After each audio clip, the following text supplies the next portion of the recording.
from Global, leading Britain's conversation. The Nigel Farage Show.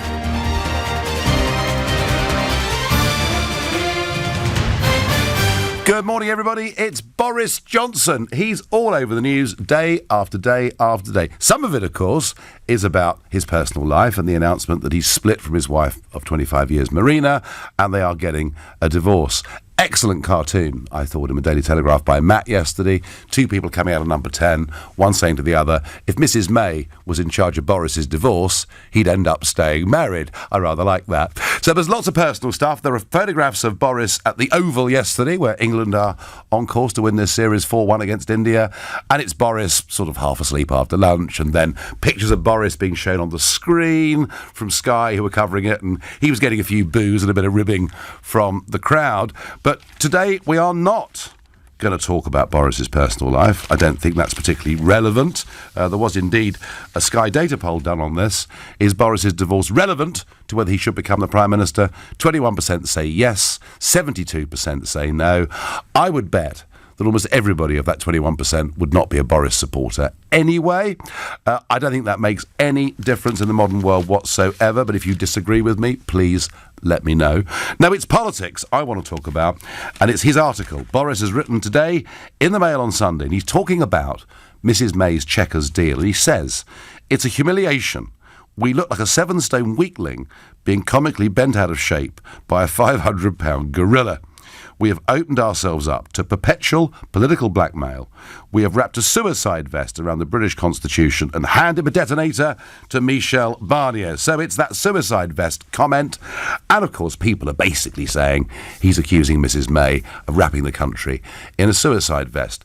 The question I want to debate this morning is, has he gone too far with these comments? Now, of course, we are used to Boris going quite a long way with comments. After all, he's a writer, he's a journalist, he's an author, and he's always, for all those long years he was working in Brussels and back in this country, he's always used flowery and colourful language. And, of course, it wasn't really very long ago when he was talking about the burqa, when he said, I could go further and say that it is absolutely ridiculous that people should choose to go around looking like letterboxes. So it's row after row after row with Boris. Is it just Boris being Boris? Or actually, has he gone too far and has he damaged his chances? Well, before we came on air, we spoke to Harry Phibbs from Conservative Home, and we started off asking Harry what was his reaction to Boris's article in the Mail on Sunday that compares Mrs May's Chequers deal to that of Great Britain wearing a suicide vest and Brussels having the detonator.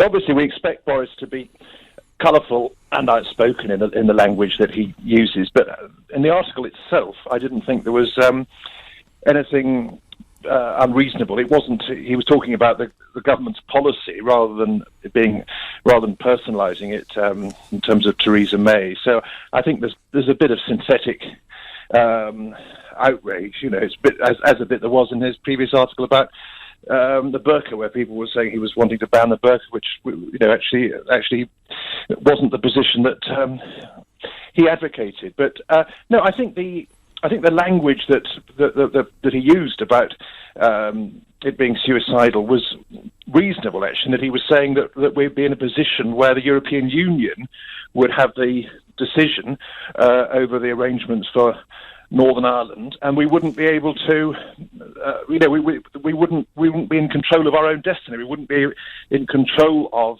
whether or not we were going to be forced back into the single market and the customs union and obeying EU rules, that they would be able to make the decision if they felt that trade wasn't frictionless enough with Northern Ireland. So I think it was a perfectly valid analogy for him to use. So there we are, Harry Phibbs from Conservative Home talking about synthetic outrage over Boris's comments. Well, one person who is outraged is Sir Alan Duncan, who, interestingly, of course, was a junior minister when Boris was Foreign Secretary. They worked together. Alan Duncan tweeted overnight, for Boris to say that the PM's view is like that of a suicide bomber is too much. This marks one of the most disgusting moments in modern British politics. I'm sorry, but this is the political end of Boris. If it isn't now, I will make sure it is later. So we asked Harry Phibbs earlier, what did he make of Sir Alan Duncan's tweet? Well, I thought that was extraordinary. First of all, I think he tweeted that last night, so I'm not sure that he'd actually read the article. So, that's in his defence in a way, that he might have been tweeting that out of ignorance. But it's an incredibly over-the-top, incredibly arrogant thing to say. Obviously, when the time comes to choose the next leader of the Conservative Party, that the Conservative MPs and then the Conservative members will make a decision. It won't be for Sir Alan Duncan to issue some sort of personal veto over the choice that's made. So no, that was absurd, his comment. Well, recent polling by Conservative Home in August, who Harry Phibbs works for, and LBC's exclusive poll last Monday shows Boris is the front runner to lead the Tories, and in fact by quite some margin. I asked Harry how he felt about that. Since he resigned over the Chequers deal, I mean, he's been free really to put forward the case for Brexit as he would see it, as a genuine Brexit where we become a self-governing nation. And before, I think he was rather constrained and in a sort of rather unhappy position as Foreign Secretary. And now he's sort of come out all guns blazing and being very powerful advocate for his beliefs. And I think that those resonate with the Conservative Party membership, and I think more broadly. And finally, we asked, does he believe that Boris has the potential to become the Tory leader, and will, crucially, the Conservatives enable him to do this? I think so. There is an important caveat that among the Conservative MPs, there's quite a bit of jealousy. You mentioned Sir Alan Duncan, which was I think was over the top, but there's certainly quite a lot of MPs who've got reservations, and the rules are that it's the top two candidates in a Tory leadership election who go through to the party membership, but the MPs are able to choose who gets into the top two. So in a way that might be a bigger hurdle than him winning among the Tory membership if he gets through to the final stage. So that would be that would be the tricky hurdle for him to manage. But I would think he would be in with a pretty good chance. So that was Harry Phibbs, a Conservative Home, basically saying, look, what Boris said was perfectly reasonable, it's a question of context, and that actually he's really rather popular. Now, this LBC poll that was commissioned last Monday was a poll commissioned of leavers, regardless, of course, whether they were Tory voters, Labour voters, UKIP voters or non-voters. What that poll found was amongst leavers, 39% thought Boris was best placed to deliver a real Brexit, as opposed to 30% who felt the same for Theresa May. Look, my view is that Boris was very late to the Leave Party, really. I mean, for years and years and years, he'd made vaguely Eurosceptic comments, he'd written articles, but he'd always basically said we should stay part of it and try and reform it, and he came to the Leave campaign late. He was a very important voice in that referendum campaign, and my biggest criticism of him over the years is it's been often difficult to work out what he exactly believes in, what he exactly stands for. I think it's clear that he now does absolutely believe in Brexit, and I think colourful language it may be, but actually, given this backstop arrangement, given Chequers, actually, we would be giving, if we signed up to this Chequers deal, we'd be giving Monsieur Barnier total power to regulate every aspect of our economic life without us even having a say. It would be a complete betrayal, not just of the Brexit vote, but actually of our national interest. I think he is wholly justified in saying these things. Others, like Sir Alan Duncan, think he's gone over the top and this is the end of him. What do you think? That's what matters, really. Let's go to Chris in South Croydon. Good morning, Chris. Oh, good morning, Nigel. Well, the problem as I see it is we've got a Prime Minister who approaches the Brexit issue like a vegetarian who's just been served up a plate of steak tartare. I mean, her heart isn't in it. But don't forget, even Barnier's rejected the Chequers deal. There's no chance of that going through. Well... and I'd like to see Boris use his undoubted elegance and gift for use of language. That's because he's got a proper degree instead of PPE, like all these other idiot politicians. In pointing out the real danger is a fudge. We could end up with something similar to Chequers, but as you say, leaving us virtually just the same as we are now. Yeah, actually, in some ways, Chris, what Mrs May's trying to line us up for with Chequers is rather worse, I think, than where we are at the moment. Yes. I mean, actually, what we did see, Chris, towards the end of last week was some warmer words coming out of Barnier, coming out of Brussels about Chequers. To me, the mystery, Chris, is for nearly 20 years, leading EU figures have said to me, if you want to leave and have a simple free trade deal, that's fine with us. But the problem is Mrs May wants more than a simple free trade deal. She wants to keep us very closely tied to all sorts of regulatory agencies, etc. Chris, do you think do you think he's now the man to take control of this, or do you think these comments damage him? No, I don't think they do, but I do think I am worried about him as a certain moral emptiness in him, which other people have commented on. But on the other hand, that does not stop him from being an extremely effective Prime Minister. Yeah, I mean, the big criticism of him from those that worked with him during his years of journalism is that, frankly, he would just make things up and believe he could get away with it. Yes, yes. And there is some evidence of that, and perhaps that's what you're referring to. Mm-hmm. But he does have personality, I would put to you, Chris. And also, I think, when you're doing something, when you're going into a big change, which Brexit is, we need somebody with optimism, and I think Boris has that quality. Oh yes, but also, of course, the other thing I had to comment on is how anybody can doubt Brexit after seeing how utterly repulsive the EU people are. Barnier, tell you what he reminds me of, is Gromyko, isn't he? He's like the foreign minister of Russia during the Cold War. Yes, and actually... He was smiling or laughing. Has he ever laughed at anything in his life? No, I don't think so. Never in my company, Chris, in the coffee room, and I should be seeing him this week. No, he doesn't smile very much. And your reference to the Soviet Union, Brezhnev, of course, had this doctrine of limited sovereignty, which is rather what they're applying to Poland and Hungary and others today. Chris, very good call. Thank you. You're listening to the Sunday edition of the Nigel Farage Show, exclusively on LBC, and it's now 10:15. This is LBC. At Homebase, we've just launched our new furniture range in-store and online for autumn. For a limited time only, we've got bookcases, coffee tables, dining table and chairs, cube storage solutions and more. Visit homebase.co.uk to reserve online and collect in-store or have it delivered to your door. Homebase, always your home, always low prices. While stocks last, excludes clearance outlets, delivery charges and exclusions apply. Renault is 120 years old. And to celebrate, Renault Retail Group have got a birthday surprise just for you. £500 off the list price. We've always made driving more enjoyable, and now we're making things that little bit easier by giving you £500 off your new 68-plate Renault. Come and celebrate. Find your nearest dealer at renaultretail.co.uk. Order by October 1st. Conditions and exclusions apply. Landlords, Direct Line guarantees to beat other insurers' renewal premiums for the same cover. Can your insurance do that? Switch to Direct Line Landlord. New customers only. Qualifying criteria apply. Underwritten by UK Insurance Limited. Online is the new print.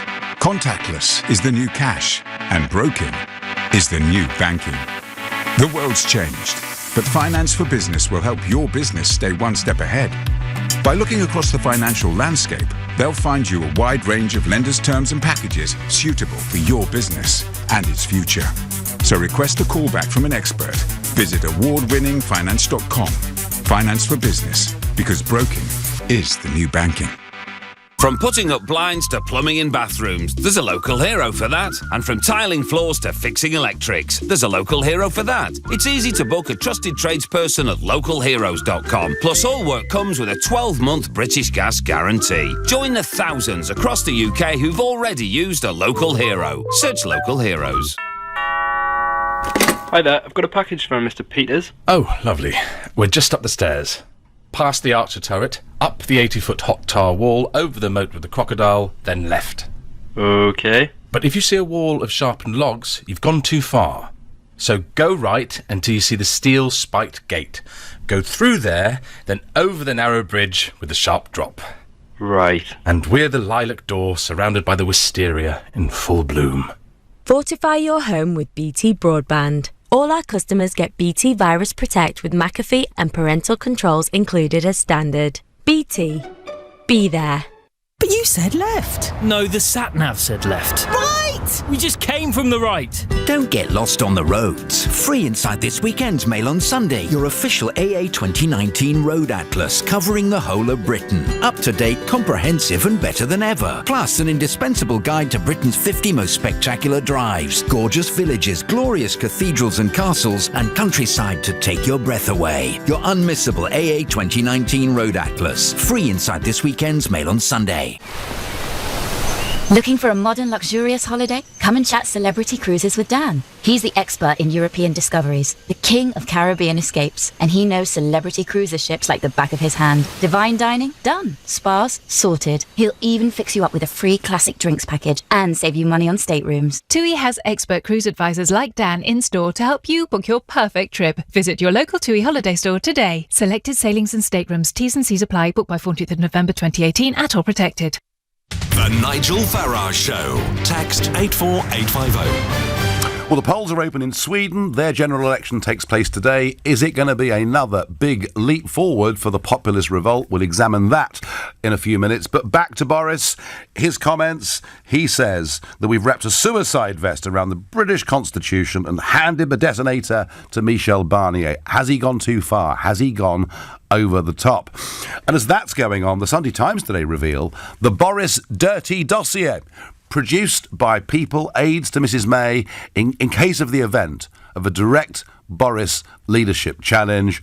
All sorts of details about Boris's life in journalism, Boris's personal life. The dirty tricks department are ready for a Boris run. Isn't politics just such a charming business to be in? Well done, Boris. Well done on speaking plainly and saying as it is. This is leadership. Boris Johnson, the Gordon Ramsay of UK politics, says Chris. Because he did use the F word about big business, didn't he? So I guess that was quite Gordon Ramsay-ish in a way. Nigel, Boris's comment was flippant, but was used to highlight how much damage could unfold if Brexit isn't handled properly. I think all politicians should have the right to speak freely, their mind and opinions, and let us know exactly what they stand for. When I look at lots of Labour and Lib Dems, they seem to be too far engineered in their views and opinions and attitudes they express. Thanks for keeping it real, says Nigel. There we are, Boris. You got one or two fans out there, even if Sir Alan Duncan isn't one of them. I just remind everybody of what Alan Duncan put out last night. He said, for Boris to say that the PM's view is like that of a suicide bomber is too much. This marks one of the most disgusting moments in modern British politics. I'm sorry, but this is the political end of Boris Johnson.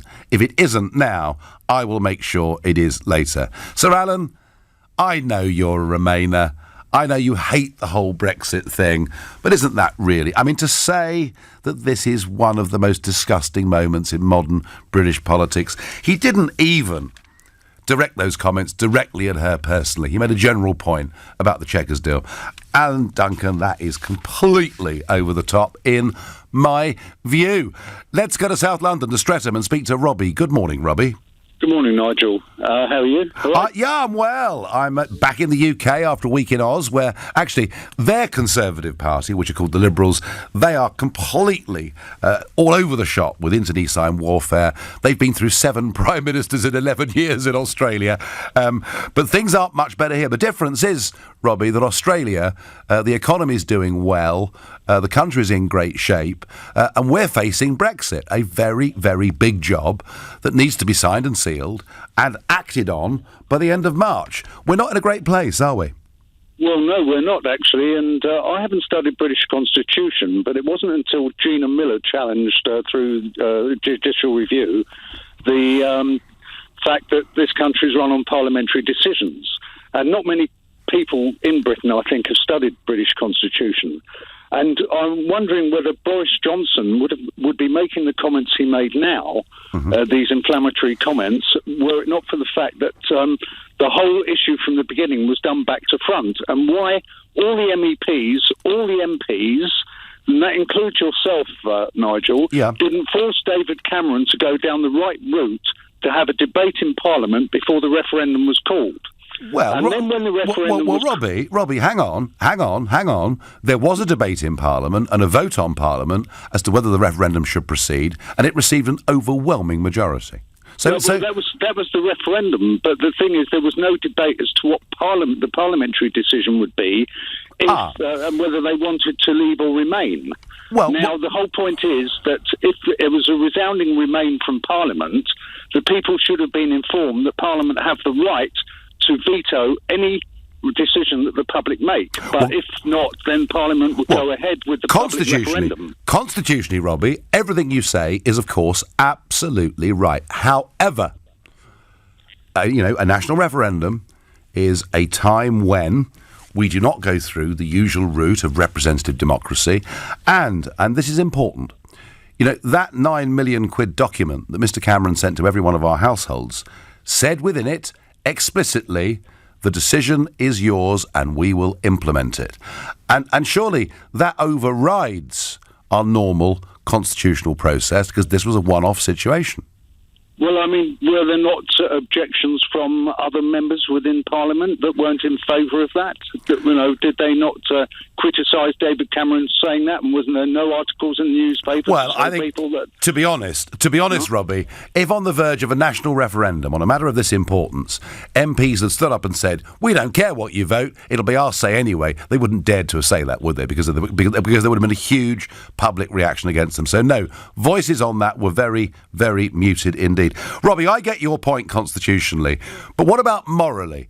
Isn't it morally the case that government and Parliament should carry out the express will of the people?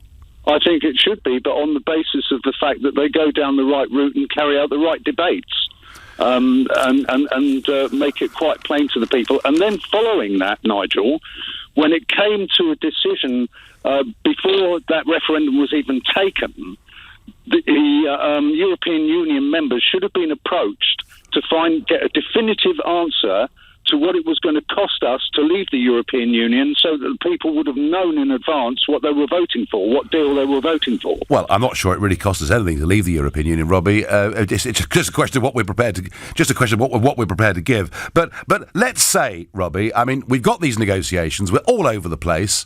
We don't really know exactly where Theresa May's taking us. She appears to want us to be half in and half out. Would Boris make a better job of it? Personally, if Boris Johnson were the last MP on earth and leader, I would not vote for him. He's a bully boy. He's non-diplomatic. He's not very good at diplomacy at all. He can upset a lot of people, and moreover, he does not listen to the little people. He's very dismissive.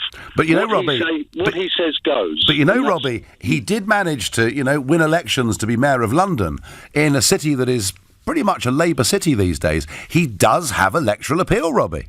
When he did, what I'm amazed about is why he had the bikes made in Canada when Britain was going through a period of austerity, when there were plenty of British engineers over here to make the bikes. No, there are all sorts of criticisms anyone can have of any mayor of London at any time. But he does have personality. He does attract votes. I mean, isn't he, compared to all the really rather boring, dull people, doesn't he bring a little bit of fun to it, Robbie? Well, he might well bring a bit of fun, but if he's leading us down the wrong road, I don't think it's the right person to fill the position, to be quite honest with you. OK, so you feel, Robbie, strongly that the Constitution should be upheld and that ultimately Parliament's got to sort Brexit out, not the people's decision on June 23rd, 2016. Well, no. I basically think that the people should have a great say in it. I think, well, let's put it this way. We're in a bit of a cleft stick here, really, because of the way it's been handled. The Parliament does have to get on with it. Whoever does it, and I don't relish Theresa May's, and I don't support Theresa May, incidentally, in any great way, but I wouldn't relish any MP doing that job, because they're not going to win with the people.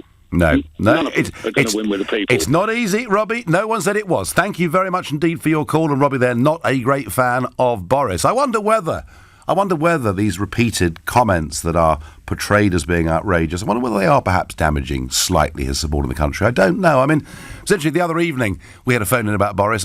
There wasn't quite as much enthusiasm for Boris as I thought there might be. Edward from Sunderland says, interesting that there was nowhere near this much outrage when Remain campaigners were using similarly shocking language to describe the prospect of leaving the EU. Edward, they promised us everything short of plagues of black locusts descending upon our islands. Nigel, Sir Alan who? Never heard of him. Another political non-entity, says Laura from Shenfield and Essex. Sir Alan is very, very important. It must be addressed as Sir Alan at all times. On Twitter, I get the real suicide is leaving the EU, deal or no deal. Not for those of us, matey, that want to govern our own country. We actually view it as being a wonderful, invigorating prospect. Ross is calling from Bromley. Good morning, Ross. Good morning, Nigel. Well, before I start, can I just submit to you that perhaps Sir Alan was somewhat inebriated when he made those comments on Twitter? What a terrible thing to say.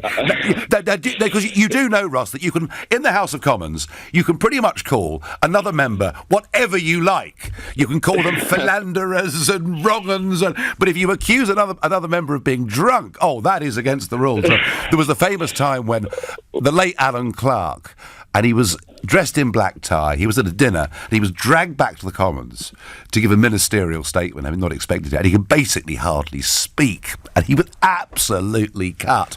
And Claire Shaw got up and said he was drunk, and she had to apologise. So, Ross, you must not say Sir Alan was inebriated. You may say maybe he was tired and emotional.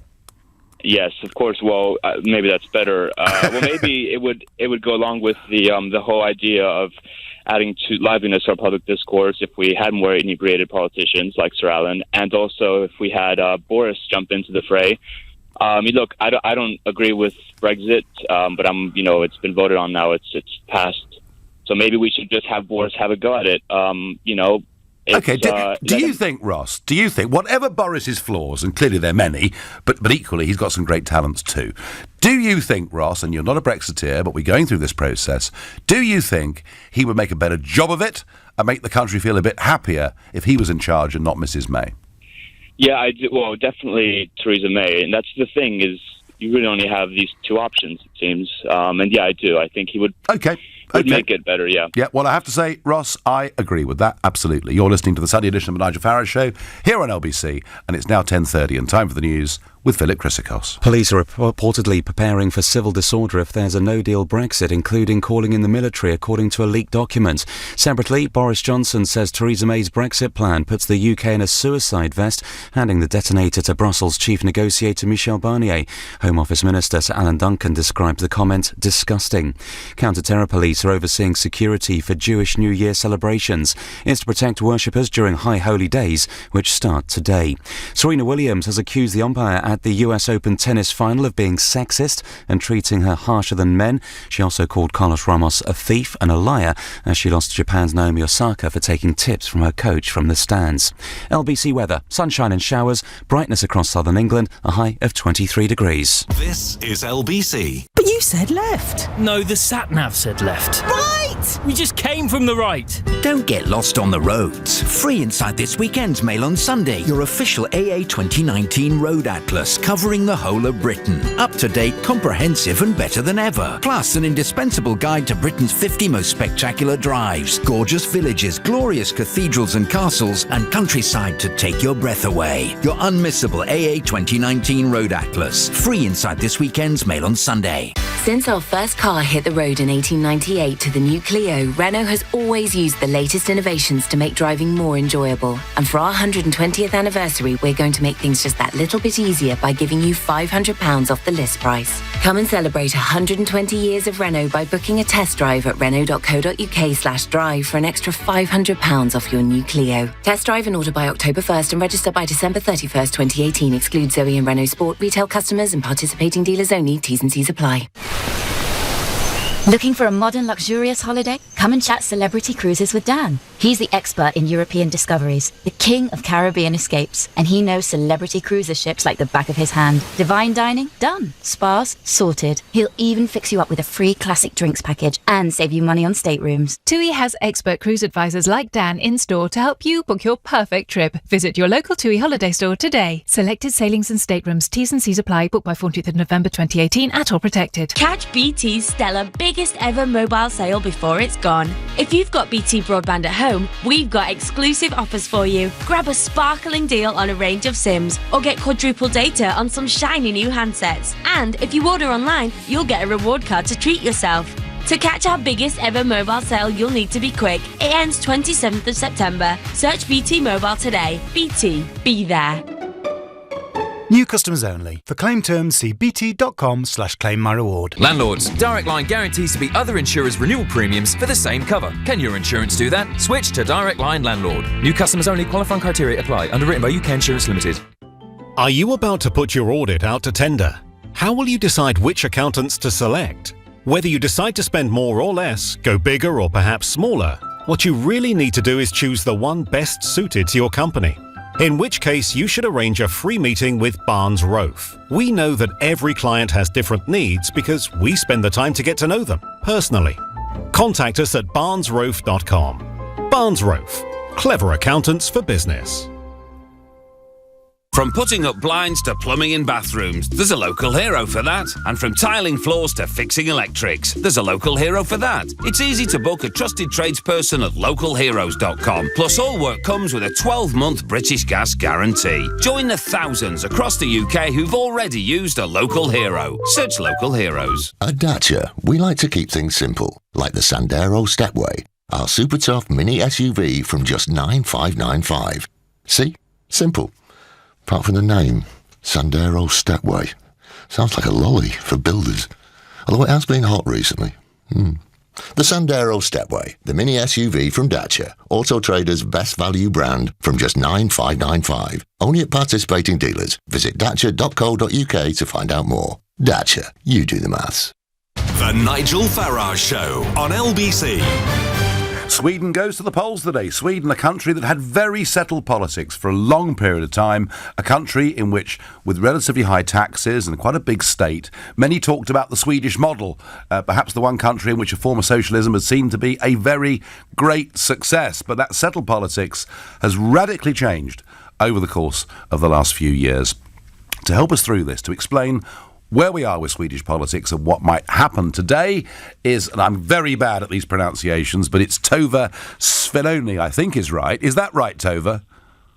That was very good, actually. Oh, well, that was more by luck than judgment, believe me. Head of National News at Swedish Radio Echo. Good morning.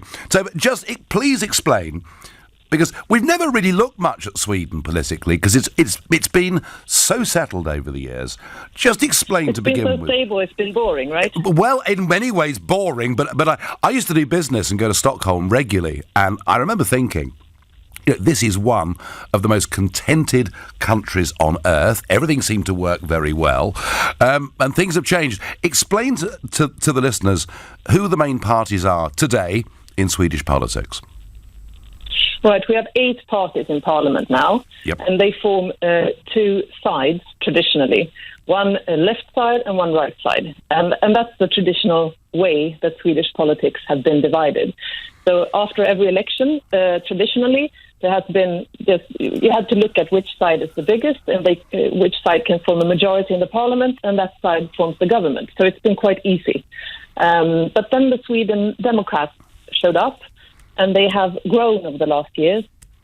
And now they are a big third factor in Swedish politics. And that has changed the game plan totally in the Swedish Parliament and made it more difficult to govern because it's harder to form a majority in Parliament. Yeah, but the two sides... They sit in the European Parliament now, and I think they first got into the Swedish Parliament in 2010, if I'm right. Yeah, that's right. And it would be fair to say, would it not, completely objectively, that if you go back to the 1980s, their roots as a political party genuinely were on the extreme right? Yeah, that's right. And they've tried to rebrand. Under their leader, Jimmy Åkesson, they would say that they've left their far-right past behind them. They've reformed. They're very tough on immigration, and pro rata, Sweden's had more migrants go to it than any other European country. Have they succeeded, in the eyes of Swedish media and elsewhere? Have they managed to detoxify themselves from their history? I think partly, yes. And especially when it comes to the voters, because they are growing. And in the last election, they had 13% of the voters, and now it looks like they can be the second biggest party in Sweden, or the third. But it's real possibility that they might be the second biggest party. Yeah, I mean, I was looking at polls saying they're on 20% of the vote, and yet tough on immigration, and Jimmy Åkesson promising that if he gets the chance, a referendum for Swedes on Sweden's EU membership. Yes. So they are tough on immigration and also very negative to the EU. Yeah, okay. So that's important issues for them. And has this new input of them, and as you say, they're lying second in the polls at the moment, who's to say what will happen on the day, does it mean that there's a bigger interest in Swedish politics? Does this mean turnout goes up? It might, but it's hard to tell because the turnout is usually quite good in Sweden. So it's hard to tell if the turnout will be better than normal, but it might be. And if they were... And it's also that the Sweden Democrats Yeah. may have voters that normally wouldn't vote. We don't know that. Or, yeah, and equally, they may have voters who are too shy to tell pollsters, because we had this with Brexit, we saw it with Trump. They're almost scared to admit that they're going to vote for parties like this. If they did, and I'm not saying they will, but if they did become the biggest party in Sweden today, would the other parties consider forming a coalition with them, or will they be left out in the cold? The thing is, no one wants to talk to them. So even if they would be the biggest party, that's not likely, but we don't know. I mean, everything can happen. Yes. I don't think it's possible right now for them to be in the government because no one wants to cooperate with them. On the other hand, it's hard for the other parties to, if they would to be the biggest party, it's hard for the other parties not to talk to them because they have a big base of people. And one thing I've noticed, I mean, I do follow Swedish politics. One thing I've noticed is that the other parties, to some extent, have tried to take some of the Swedish Democrats' rhetoric, because there is now talk, is there not, in the other parties of reducing the numbers coming into Sweden. Yes, almost all parties are now talking about immigration in a different way than they did 4 years ago, or a very different way as they did 8 years ago. So they have affected Swedish politics. So is populism now sweeping Sweden? I wouldn't say that, but you could.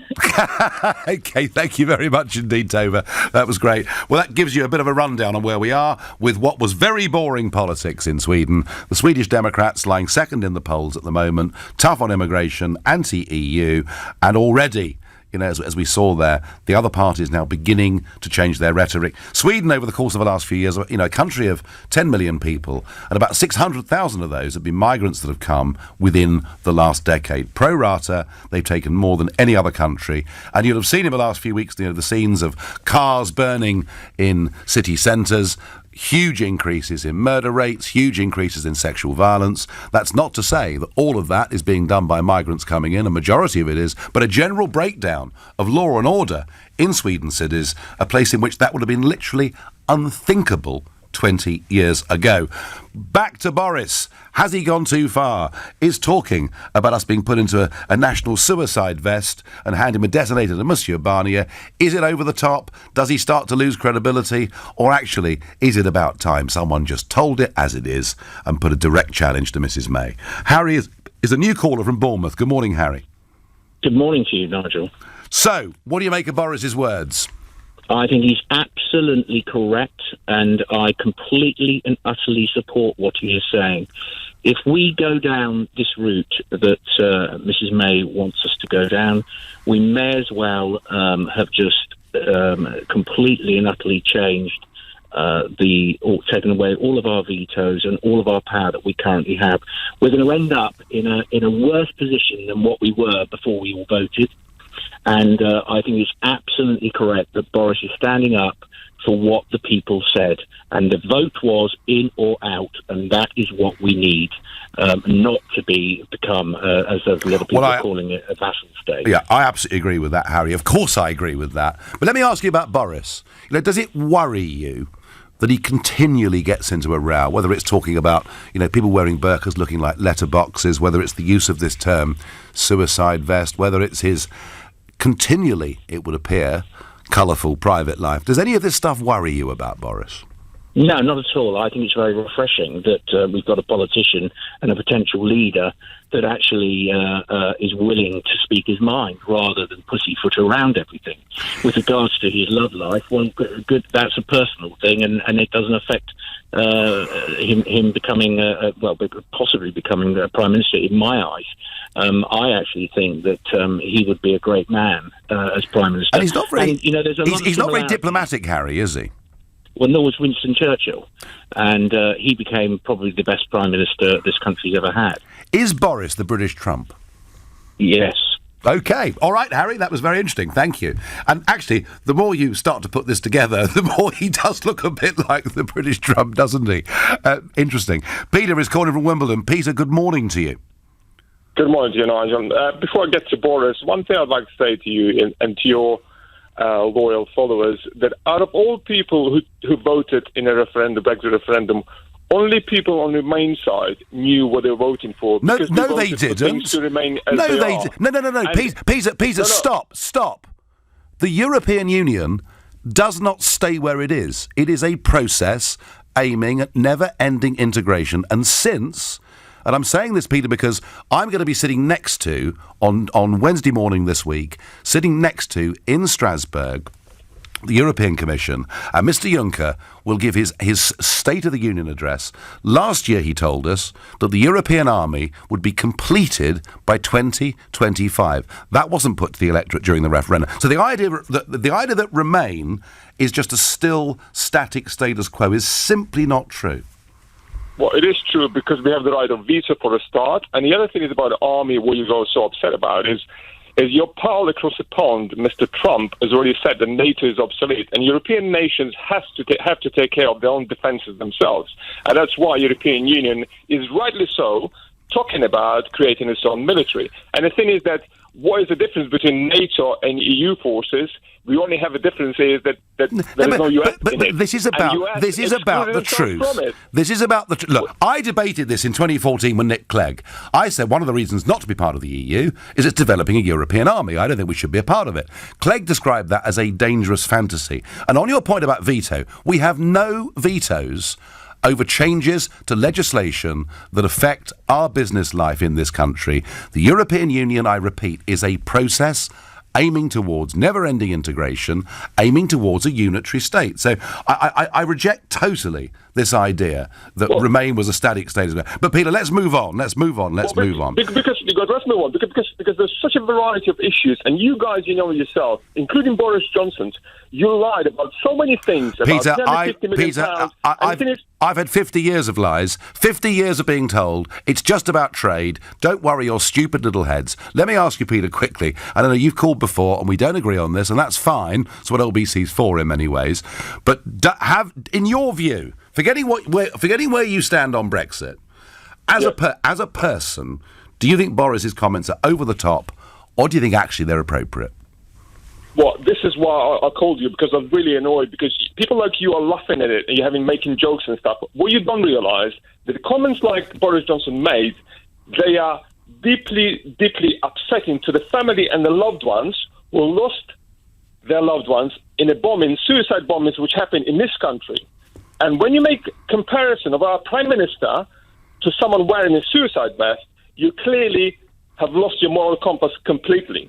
All right. And if you think that that's my opinion. That's what No, Peter, listen, I've got to move on. You've given your opinion clearly, and Peter thinks it's wholly inappropriate to say that. It's an insult to the loved ones of people who have been killed by suicide bombers. It's not an unreasonable point. You're listening to the Sunday edition of the Nigel Farage Show. It is now 10:46.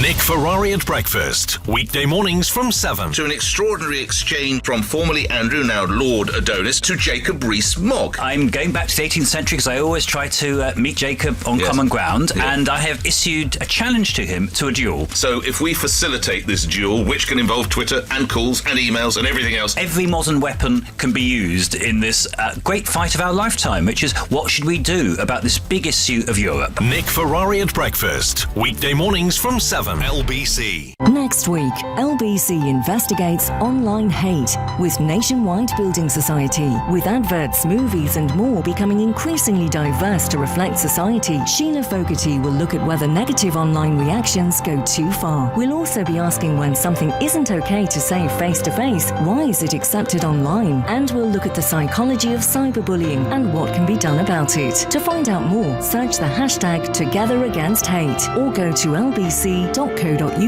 Landlords, Direct Line guarantees to beat other insurers' renewal premiums for the same cover. Can your insurance do that? Switch to Direct Line Landlord. New customers only. Qualifying criteria apply. Underwritten by UK Insurance Limited. Buying a new car can be a haunting experience. Is there enough room for the little monsters? Will it be devilishly expensive to run? Will I be haunted by the price? Well, from only $9,995, the all-new Dacia Duster gives you the freedom to get what you want with none of the ghoulies. Dacia, you do the maths. Participating dealers only. Tonight on Gold, prepare to be amazed. It's a Gold special offer. Delivered right to your home. Lucky baby beggar. Part of the Sir David Jason month. Series 3 of Still Open All Hours. Tonight at 7 on the Gold TV channel. Available on Sky, Virgin and BT. Constipation relief has me singing with glee. Strutting my stuff for the whole world to see. Senecot Max, help me feel free. Natural Senna. Double strength helped us back to normality. It's how a wonderfully regular life could be. Senecot Max Strength is twice the strength of Senecot tablets. For short-term occasional use, always read the label. Life is about sharing those magical moments, and food shouldn't be any different. For over 35 years, Marouche has been perfecting this experience with their delicious food, warm hospitality, and live entertainment. Authentic Lebanese cuisine made the traditional way. Marouche, your family restaurant. Book now at marouche.com. Since our first car hit the road in 1898 to the new Clio, Renault has always used the latest innovations to make driving more enjoyable. And for our 120th anniversary, we're going to make things just that little bit easier by giving you £500 off the list price. Come and celebrate 120 years of Renault by booking a test drive at renault.co.uk/drive for an extra £500 off your new Clio. Test drive and order by October 1st and register by December 31st, 2018. Excludes Zoe and Renault Sport retail customers and participating dealers only. T's and C's apply. Looking for a better return on your savings? You could earn up to 5.35% tax-free interest per annum by investing in Cufflink's innovative finance ISA. Join thousands of investors who are earning more from their savings today and visit cufflinkisa.co.uk to get started. That's KUFLINK, cufflinkisa.co.uk. Capital is at risk. Rate based on a 5-year fixed-term investment. You should seek independent financial advice. The Nigel Farage Show. Text 84850. It's wall-to-wall Boris. It's Boris falling asleep watching the cricket and being booed by the crowd. It's Boris Johnson's personal life. It's the dirty dossier on Boris that Number 10 has produced if he makes a run, a real direct public run against Mrs May. But of course, above all, it's his article in the Mail on Sunday where he says we have opened ourselves to perpetual political blackmail. We have wrapped a suicide vest around the British Constitution and handed a detonator to Michel Barnier. Are those comments over the top, or is it just kind of what you expect from Boris and accepting the point that anybody who has lost somebody as a result of a suicide bombing might feel offended by those comments?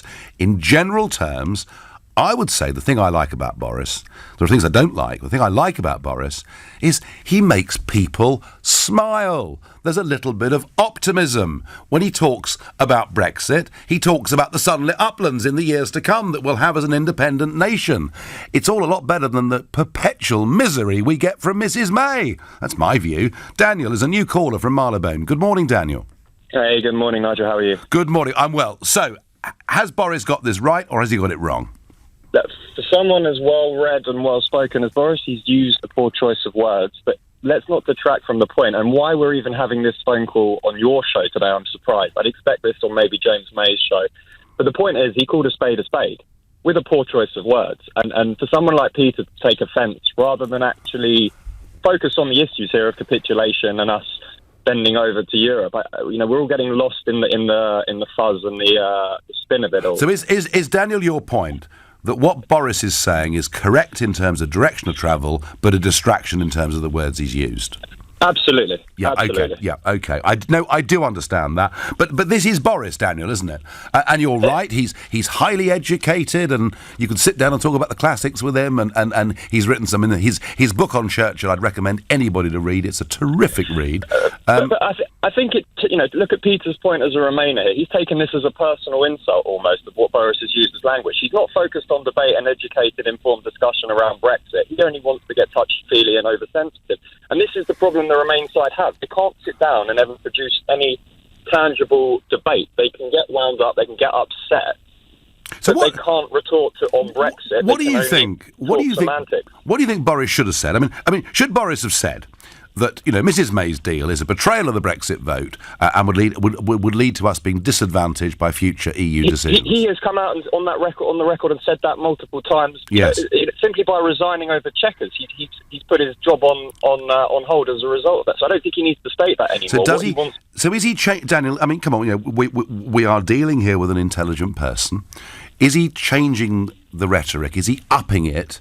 Because he wants to keep in the front pages. I think he's seen around the world, people are now appreciating being spoken to as human beings, not as electoral voters, but as human beings per se. And that, using real language that's used by the man in the pub, the man on the street, the woman on the street, the man, the lady in the pub, is actually now appreciated. And it's a result of your work and other people's work over the years that we are tired of being spoken to, and everything is window dressed and decorated for our benefit. Let's call a spade now, and it's refreshing, as one caller said earlier, to hear Boris talk like a real human being.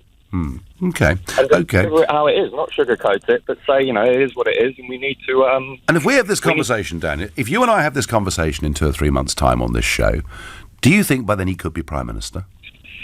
I very much hope he will be Prime Minister. I would prefer Jacob Rees-Mogg to be Prime Minister, in truth, because I think he would be he's a more educated, slightly more refined version of Boris even. Well, there's a point about Jacob. There's a point about Jacob. I mean, Richard from Salford says this to me on text: the sooner Johnson is Prime Minister, the better. As much as I'd like to see Jacob Rees-Mogg at the helm, I think it might be a bit too early for him, but his time will come. Would you agree with that? I think he was born ready. He has been ready since the age of 7 years of age. And if you go back and you watch videos on him talking as a young kid, he was destined for this position in life. And I look forward to seeing him there one day, please God. Well, in many ways, so do I. Daniel, I thank you very much indeed for your call. Interesting that we didn't get this outrage during the campaign when Remainers told us shocking things would happen to us. Yes, I know. David is in Wimbledon. David, good morning. Good morning, Nigel. How are you? I am well. Now, Boris, is he over the top? Is he damaging himself? Well, keep making the headlines, saying things that are outrageous, or is it synthetic outrage we're hearing from Sir Alan Duncan and others?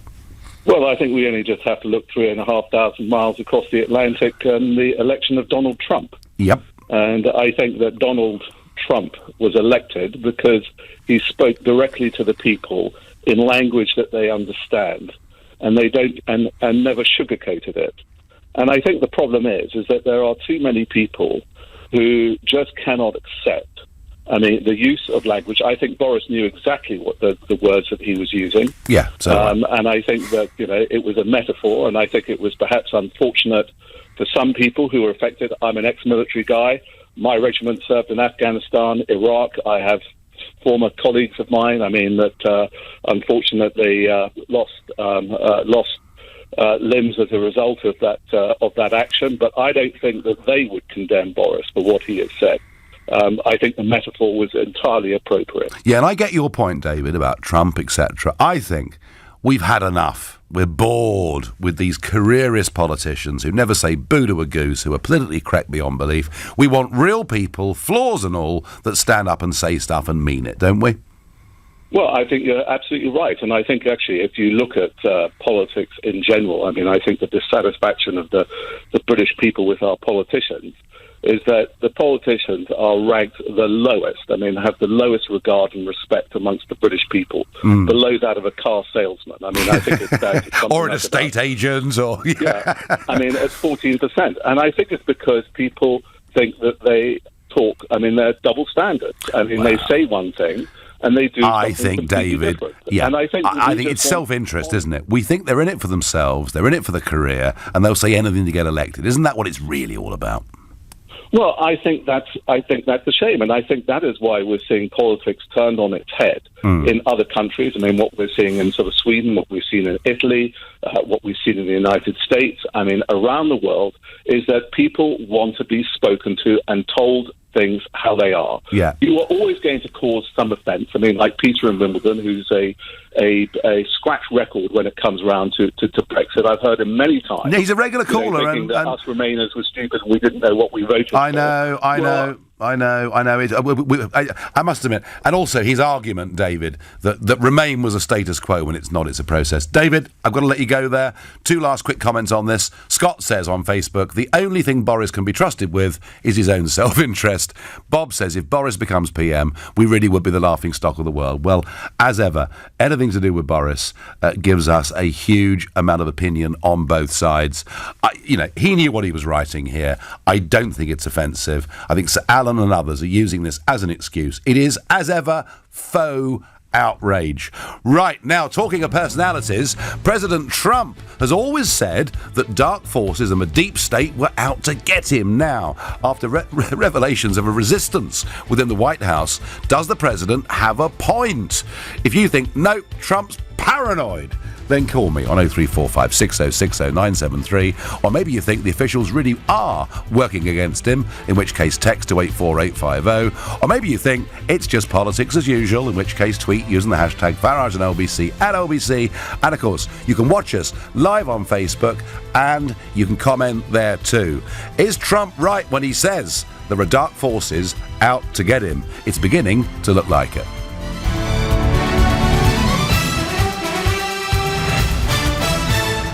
On your radio, on your phone, and here. Play LBC. Leading Britain's conversation. This is LBC. From Global's newsroom at 11 o'clock, there's fury to Boris Johnson's latest attack on Theresa May's Brexit negotiations from some members of the Conservative Party. In the Mail on Sunday, the former Foreign Secretary writes the plans put the UK in a suicide vest, handing the detonator to Brussels' chief negotiator. Sir Alan Duncan describes it as disgusting. Conservative MP Tom Tugendhat, who has experience of suicide bombings in Afghanistan, says the comment is not funny. But Harry Phipps from Conservative Home has told Nigel there's nothing shocking in Boris's words. The language that he used about it being suicidal was reasonable, actually, that he was saying that we'd be in a position where the European Union would have the decision. We wouldn't be in control of whether or not we were going to be forced back into the single market and the customs union and obeying EU rules, that they would be able to make the decision if they felt that trade wasn't frictionless enough. Yeah, I think it was a perfectly valid analogy for him to use. Separately, has claimed police chief constables preparing for civil disorder across the country if there's a no-deal Brexit. The Sunday Times says a leaked document will be discussed by the National Police Chiefs Council later this month.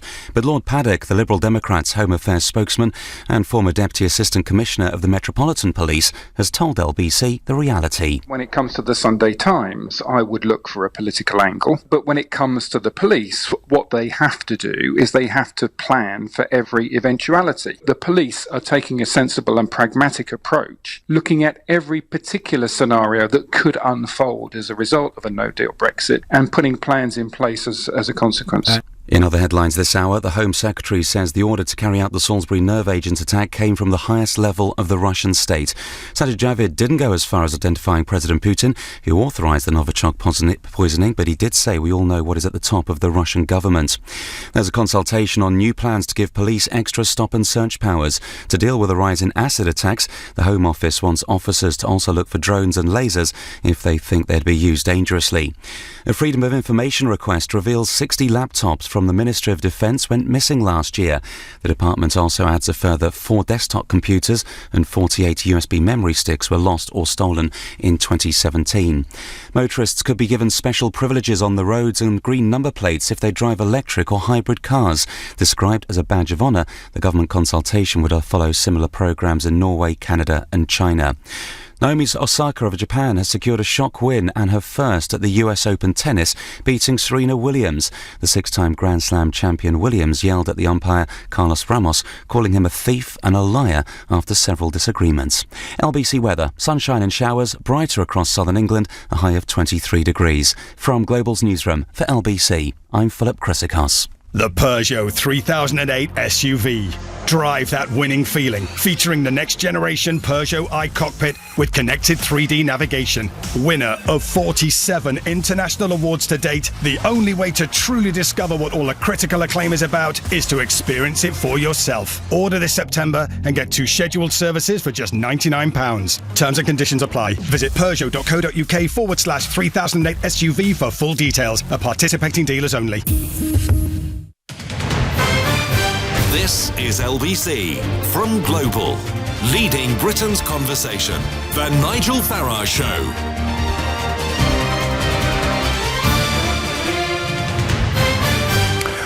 All through the election campaign, Donald Trump said he was going to drain the swamp. And he then said, since he's become president, he's talked time and again about there being dark forces, the deep state, as it's called, that are out to get him and want to stop him putting in place his agenda. There are some similar arguments that get made in this country, that there's a deep state at work inside Whitehall that wants to water Brexit down, that wants to push May in a direction where Brexit doesn't really mean Brexit. Now, very often you see this stuff and you think, wow, this is just loopy conspiracy theory. This is just crackers. But something happened last week that was really, really interesting. There was this anonymous article that appeared in the New York Times purporting to come from a senior official inside the administration saying that there are a group of people there in the West Wing and within those boundaries,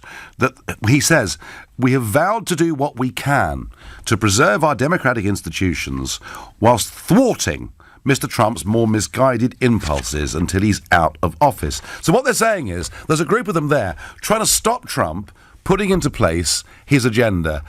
I would emphasise the agenda upon which he was elected. Now, there's been a huge witch hunt going on to try and find out who wrote the article, and denials coming from several. This was Trump's reaction to the New York Times article this week. We have somebody in what I call the failing New York Times that's talking about he's part of the resistance within the Trump administration. This is what we have to deal with. And, you know, the dishonest media, because you people deal with it as well as I do. So that's Trump talking about, and using that term, resistance. People are working for the government, and yet they're trying to stop the government doing what it's supposed to be doing. It begins to make you think that actually this idea that there is a deep state isn't some crackpot conspiracy theory. This is what Vice President Pence had to say on the matter. I think it's a disgrace. The anonymous editorial published in the New York Times represents a new low in American journalism. And I think the New York Times should be ashamed. And I think whoever wrote this anonymous editorial should also be ashamed as well. So really interesting. And today, John Sopel, again in the Mail on Sunday, but John Sopel today, of course, and he, of course, is the BBC's America correspondent. Famously, if you remember, there was the press conference when Sopel got up to ask a question and the president, knowing full well who John Sopel was, of course, the president said, "Excuse me, can you please identify which media organisation you're from?" And John Sopel says, "I have the honour to represent the BBC." And Trump says, "Oh yeah, that's another beauty, isn't it?" So he was basically accusing the BBC, along with CNN and others, as being fake news. But John Sopel, I've known John Sopel many, many years, and he is a very, very perceptive and good journalist. And he talks today under a headline, "Trump's enemies are proving his conspiracy theories true." And he says, so what legitimacy does the writer have in declaring that he or she is the guardian of US democracy? For better or worse, the ballot box is where elections are decided, and in November 2016, the American people spoke.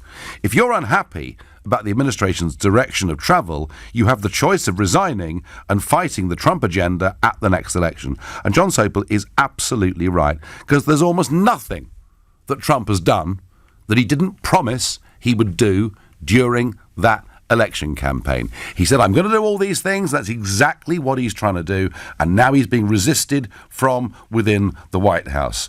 Trump's enemies are proving his conspiracy theory is true. And I wonder, added on to that, whether this could be said to be true of this country as well. Because isn't it interesting that David Davis produces a white paper as to how we're going to handle Brexit, to be told by the Prime Minister, well, that's very good of you, David, but we don't actually need that because our civil servant here, Ollie Robbins, has produced something that's much more to my liking. Is the whole of Whitehall working to undermine the government and the manifesto upon which they were elected? Is there a deep state at work? I wonder what Pat in Stepney Green makes of that. Good morning. Oh, good morning. Yeah, look, I mean, it was apparent as soon as Donald Trump got the gig that people would be against him because they all wanted Hillary the witch Clinton. The witch? You call her the... Why are you so disparaging about the lovely Hillary? Well, she seems an hard-nosed bee. You know, she seems an hard-nosed... All right, fair enough. No, listen, Pat, she hates me. I was being a bit sarcastic. She said some very nasty things about me. So, all right. So, Pat, so you think this is... So when Trump talks about the dark forces working against him, you believe there is some truth in this, yeah? Well, I mean, it's like Brexit. I mean, there's dark forces working against that. And also, there's dark forces working against the Russian state because Putin would not join the European project. He didn't want nothing to do with the liberal West. So they're all ganging up on him as well.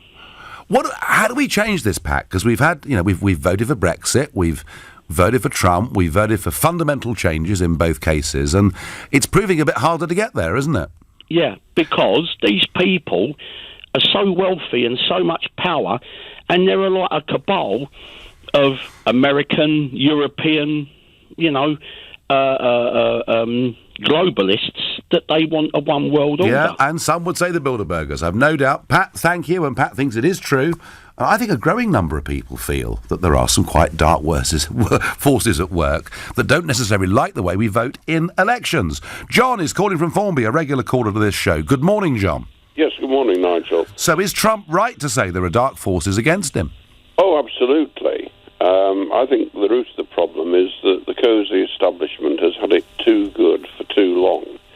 They see their entire way of life being threatened, and they're employing sabotage tactics. They want people within the government and the media to give Trump a rocky ride. They want him to fail, and they're doing everything they can to achieve that. Do you see a parallel, John, here with Brexit? Oh, absolutely. It's the same thing. It's like a football match where your team's losing 1-0, you score a valid equaliser, and the bent referee says it's not going to 1-1. Yeah, I mean, I have to say, I'm just enraged at the role the civil service have played through the whole Brexit negotiations here. And I remember, John, little anecdote for you.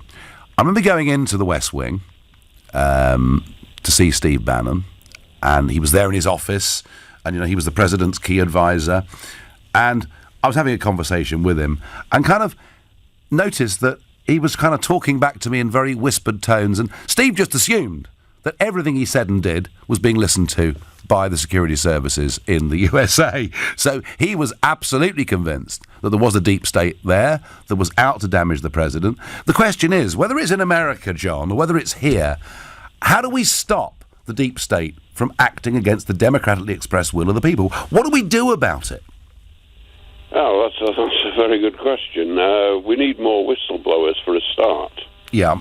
And the whole culture has to be changed. It's a heck of a job, isn't it? Draining the swamp or completely changing the way Whitehall operates. It's a heck of a job, isn't it? It is, yes. But I think it can be done. You've got to have very clear rules, and people have got to stick to them. And there's got to be compliance by the establishment. They're very good at imposing compliance on us. Well, it's high time we impose it on them. Not easy. John, I thank you, and I have to say, to me, the big difficulty is just how do we deal with this? John is calling from Glasgow. Good morning, John. Morning, Nigel. There has always been a deep state. Anybody who's ever watched Yes Minister will realise that. Yeah, that's a good point. That it just sort of reminds me what a fantastic programme that was, wasn't it? It was indeed, and the civil service in this country haven't necessarily changed.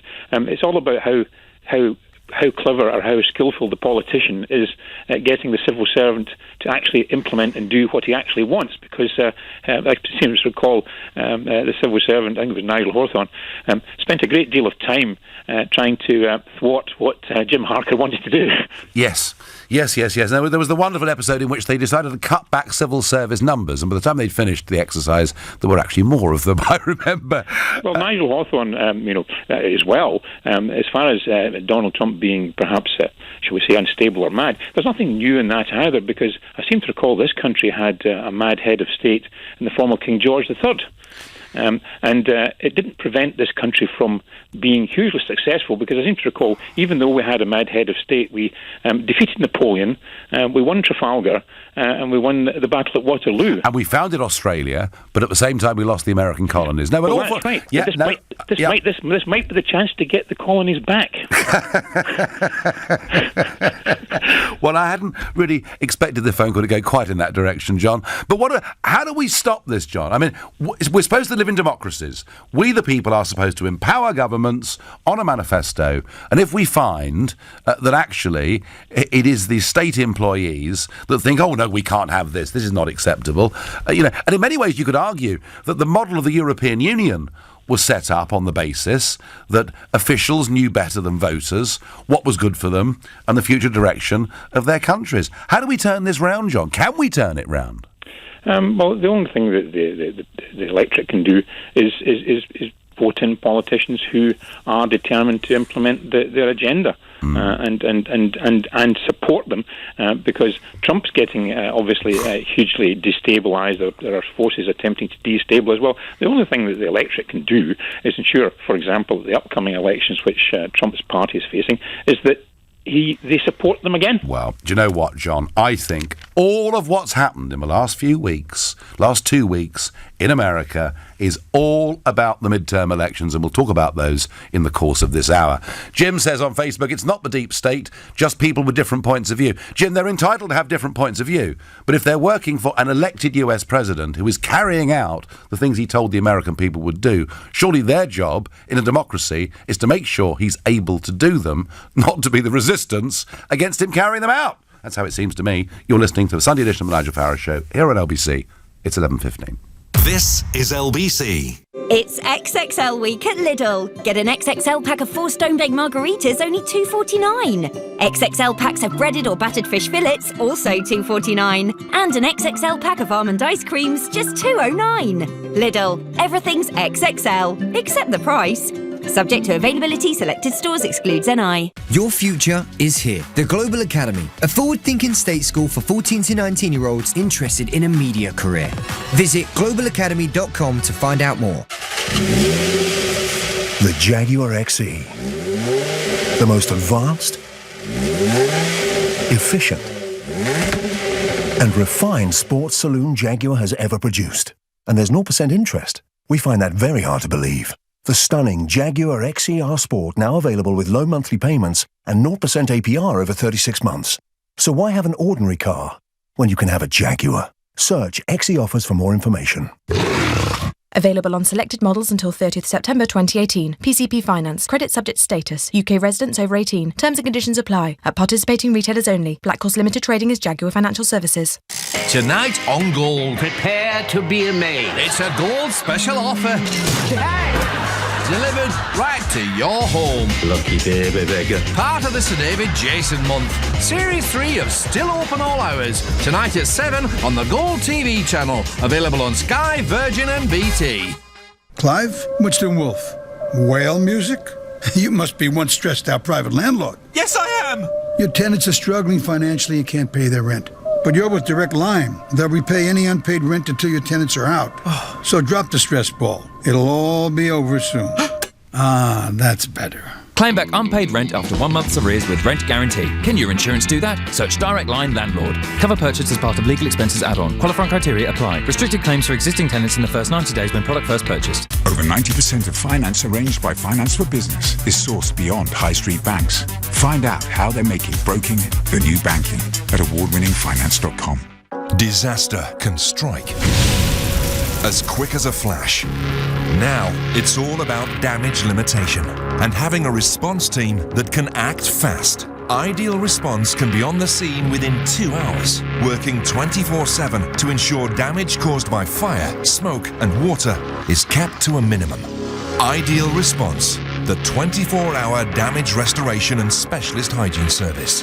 Our business is restoring yours. Since our first car hit the road in 1898 to the new Clio, Renault has always used the latest innovations to make driving more enjoyable. And for our 120th anniversary, we're going to make things just that little bit easier by giving you £500 off the list price. Come and celebrate 120 years of Renault by booking a test drive at renault.co.uk/drive for an extra £500 off your new Clio. Test drive and order by October 1st and register by December 31st, 2018. Excludes Zoe and Renault Sport retail customers and participating dealers only. T's and C's apply. The Nigel Farage Show. Text 84850. So Donald Trump is having a very tough time, and much of it is coming from his own staff and his own side, as somebody writes anonymously an article in the New York Times saying that there are people working within the White House trying to stop the president, resisting the president, doing the things he wants to do and doing the things he was elected on. Is he right to think there is perhaps a deep state at work? But the problems for Trump and the criticism for Trump is not just coming from within the White House. Actually, there is now an all-out attack against him. Why? Well, that's because there are some very crucial midterm elections coming up in November that could, if he loses them, lead not just to complete legislative deadlock on Capitol Hill, but actually talk that a whole impeachment process could be gone through. Now, we saw this, of course, with Clinton going back a few years, but if you get to that stage, it'd be very difficult for him as president to almost do anything. So it's a very big, crucial time. And former President Barack Obama. Now, he surfaced and really put out now his most pointed critique to date of President Trump. On Friday, he spoke for over an hour before 1,000 students in Illinois. And it really is the first time since Trump became president that he's all out criticised him. The status quo pushes back. Sometimes the backlash comes from people who are genuinely, if wrongly, fearful of change. More often it's manufactured by the powerful and the privileged, who want to keep us divided and keep us angry and keep us cynical because that helps them maintain the status quo and keep their power and keep their privilege. And you happen to be coming of age during one of those moments. It did not start with Donald Trump. He is a symptom, not the cause.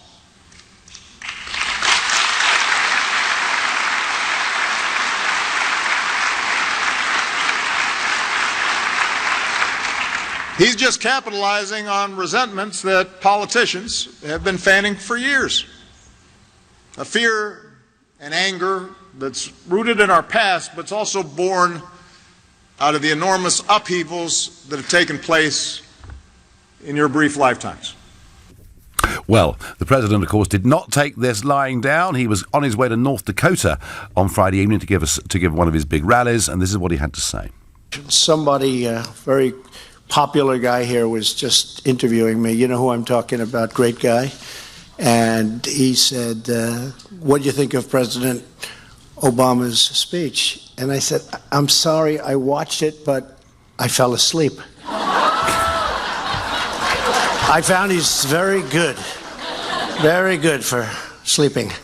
Well, unusual really for Trump. Normally, you'd expect him to come back and punch hard in the ribs. But this time, actually, for once, laughing it off. I think Trump should do more of that sometimes, just laugh things off. But there is a big attempt to stop him putting in place his agenda. He's talked about dark forces. Many have said it's a paranoid conspiracy theory. But when John Sopel, the BBC's America correspondent, says today, actually, in this article, Trump's enemies are proving his conspiracy theories true, I wonder, is there a deep state at work in America, and is it at work in this country trying to thwart Brexit? Because I kind of think that it is.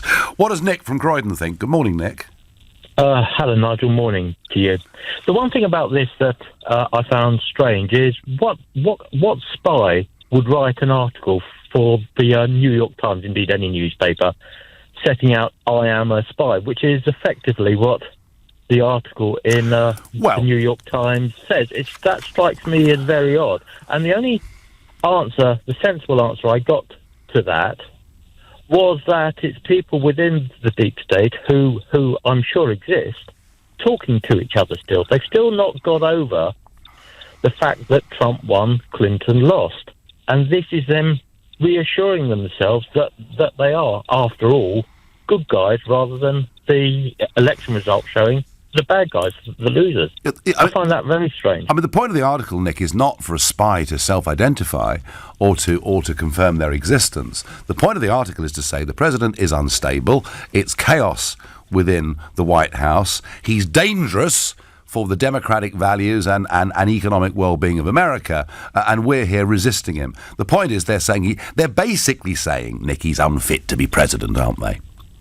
Yes, but we've had now 3 or 4 different versions of this from 3 or 4 different people. There was a book by the staffer who had met him for 15 minutes or so in his lifetime, and he produced 300 pages based on that. There was the doctor who said he'd seen him on TV and said Trump was mad. I mean, there's just endless stories of these, and it's all variations on the same theme. You know, this bloke's a bad person. I don't like him. Therefore, you, the electorate, don't vote for him. And it's just this reassuring noises for the same people talking to themselves, for the rest of us. But it's wrong, isn't it? I think it's just so much smoke and noise. Is it wrong, Nick? Is it wrong, or is this how it always is? I mean, we had a phone call earlier talking about Jim Hacker and the Yes Minister back in the 80s. Is it always like this, perhaps? I think maybe it is. I feel sure that it is, in fact. But the only way you can deal with that is to put in control measures that ministers can give people a task, and those people are responsible for completing those tasks. And if they don't, there needs to be some kind of remedy for the ministers. You've not done what you've been asked to do. Therefore, you no longer stay in your post. Yeah, well, a few sackings might be helpful. Nick, I thank you very much indeed for your call. President Trump, unfortunately, has been subjected to the condemnation of his administration from an anonymous source. It proves there are dark forces at work, says David. John Sopel takes a very similar view. It would not surprise me if there were dark forces out to get Trump, says BB. The biggest threat to our democracy is the civil service. They need to be drastically reformed, says Max in Cumbria. What is happening to Trump is happening to you and Brexit. There is an establishment trying everything to quash our democratic vote. If Brexit doesn't happen, as I said previously, democracy will be dead, says Peter. So far, a lot of you actually saying Sopel is right. They are out to get Trump. They are in many ways out to get Brexit. Please someone tell me that you think it's right they should be stopping the president doing things, that you think it's right that the Brexit process should be slowed down and diluted. 0345 6060 973. Do we need protecting from ourselves? And if that's the case, maybe it is the job of a civil service to do it. Certainly, the founders of the European Union John Monnet firmly believed that democracy was a very inefficient process and there were better ways of handling these things. Claire is calling from Tottenham Court Road in central London. Good morning, Claire. Yes, good morning. Well, I think that Donald Trump is wise to be wary of people with Machiavellian intent working against him, because thank God they are. They've realised just what the American people have voted for, and they're patriots who are trying to protect their country. Donald Trump, his only concern is to dismantle every single benefit from the Obama era, whether it's to the benefit of the American people or not. I've got relatives in America, and they were terrified that the Affordable Health Care bill would be abolished, because they've got members in their family who have got pre-existing health conditions, and they would be excluded from care, whereas at the moment they're covered forcibly by their insurers. But, Nigel, we've got the same thing going on in Britain, because the nearer Jeremy Corbyn gets to number 10, the more likely the Cayman Islands tax havens will go, the British Virgin Island tax havens will go. We'll get our railways and our utilities back. We'll get social services funded properly. We'll probably get the nursing bursaries back. But a lot of people do not want that, because a lot of people are you saying the deep state would stop Corbyn? They're trying, but fortunately, the British people see through it. They see through the invented anti-Semitism, the debacle, the so-called invented non-patriotism of this man's stance. And the Labour Party is now, as we were told by LBC, I don't know because I don't go into these things much, the Labour Party is now 4 points clear of the Tories. So therefore, you can do your best to bring down a good man, but if in Donald Trump's case it's necessary because he's working to the disbenefit of the American people. But Claire, if he was elected, right? If he was elected to get rid of affordable health care, as you describe it, right? Obamacare, he would call it, and he was going to put in place, as he said... Well, that's a pejorative, and you know full well, hang on. Well, whichever way you argue it can be. But the point is, if he was elected to do it, is it right that bureaucrats and civil servants should try and stop him doing it? But the fact is, Nigel, he didn't have anything to replace it with which was comparable or better. What he wanted to replace it with would exclude people with pre-existing conditions. No, you're missing the point, Claire. The big point is, should our bureaucracies, our civil service, should they have the power to effectively undermine elected leaders? If it's because they're saving... Look, you could say that in Roman times, they had no right to bring down Nero because he was the elected emperor. They had no right to bring down Julius Caesar, but he was turning the state into a dictatorship. Sometimes, Nigel, irrespective of what the electorate have been told or fooled into believing, if the people closest to Trump realise that what he's doing is insane, some of his measures are so extreme. I mean, they gave him the benefit of the doubt. They said some of it they agreed with, like, because they were going to benefit from tax. So you think that actually it is correct and proper at times for administrations and civil services to temper what elected leaders are doing? Nigel, stop being so naive, and this faux sanctimonious drivel is really annoying. What are you talking about? Stone, for heaven's sake, if they can see the country is going down a path which is detrimental, they have a patriotic duty to do something about it. But if people have voted for it, what if people have voted for it? But people, if you ask the general public, they probably vote to return capital punishment. But we've moved on from capital punishment. If they want capital punishment, shouldn't they have it, Claire? Capital punishment, for heaven's sake! Now we're slipping into the lunacy. I wouldn't vote for it, Claire. But if actually in a democratic society that's what people wanted, don't you understand what these people are trying to do? It's got nothing against Donald Trump personally. Donald Trump is the worst thing to have ever happened to America. He's not fit to be a president. He doesn't have the intellect or the education to be a president. 4.1% growth. It's looking pretty good for many people in America, isn't it? Again. Unemployment started going down in America from 2011. All of this started under the Obama era. And the lowest black unemployment in the history of the States. Claire, we can argue it all ways. You see him as a force for bad. Maybe there is an argument at times. That civil services should intervene. But I think democracy is what should actually come through, particularly if leaders are doing what they promised the electorate they would do. You're listening to the Sunday edition of the Nigel Farage Show here on LBC. It's 11:30 and time for the news with Philip Chrysikos. The government says it needs to focus on Theresa May's Brexit plan after Boris Johnson compared it to a suicide vest, giving the detonator to Brussels. Separately, a leaked document claims police chief constables are preparing for a possible civil unrest if there's a no-deal Brexit. Labour MP Chikramuna says his party is institutionally racist following its failure to deal with anti-Semitism, but he says he won't leave the party because he hopes it will improve. The first tennis Grand Slam win by Japan's Naomi Osaka has been overshadowed by a row between her opponent Serena Williams and the umpire. The six-time champion called Carlos Ramos a thief and a liar after several on-court disagreements at the US Open. LBC weather, sunshine and showers, brightness across southern England, a high of 23 degrees. This is LBC. Calling all hard-working minicab drivers. Are you earning between £1,000 and £1,600 per week? No? Well, you could be, with Greyhound Cars' 18% commission rate. As part of a pooling group of 45 minicab companies in London, we have high demand and are now offering 18% commission deals for new drivers. We allocate each job within 5 seconds to the nearest available driver, so you spend less time travelling to jobs and more time earning money. Apply today at greyhoundcars.co.uk. From fitting taps to fixing fuse boxes, there's a local hero for that. And from plastering walls to painting windows, there's a local hero for that. It's easy to book a trusted tradesperson at localheroes.com. Plus, all work comes with a 12-month British Gas guarantee. Join the thousands across the UK who've already used a local hero. Search Local Heroes. The Volkswagen Transporter from just £239 per month on contract hire now comes with 2 free services. So instead of spending your money on this, you could spend it on this. Or even this. Incredible offers to help your business thrive.